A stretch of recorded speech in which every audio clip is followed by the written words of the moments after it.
প্রথমে এই ভিডিওটি দেখে আমি ভাবছিলাম আফ্রিকা কান্ট্রির মতো সোনা উত্তোলন করতেছে, কিন্তু পরক্ষণে আমি দেখতে পেলাম এটা আমাদের সিলেটে যারা পর্যটকটা ঘুরতে যায় ওখান থেকে পাথর অবৈধ পন্থায় তুলে অবৈধভাবে বিক্রি করতেছে।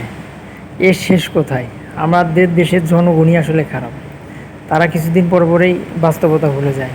এই দেখেন, কিছুদিন আগে যেভাবে আমাদের আপা পালিয়েছে আমাদের দেশ থেকে, সে কথাও তারা ভুলে গেছে। এত টাকা অর্থ সম্পত্তি ইনকাম করেও কিন্তু ঘরে থাকতে পারে নাই। আপনারাও ঘরে থাকতে পারবেন না, চলে যেতে হবে নিশ্চিত। এটাই নিশ্চিত যে চলে যেতে হবে, মৃত্যু অবধারিত। মৃত্যুর সময় কি কেউ কোনো কিছু নিয়ে যেতে পেরেছেন? কখনোই না। তারপরও মানুষের আকাঙ্ক্ষিত বিলাসিতা জীবন আর শেষ হয় না। আর এই এত টাকা দিয়ে অর্থ সম্পত্তি করেও তো আপনারা ঘরে থাকতে পারতেছেন না।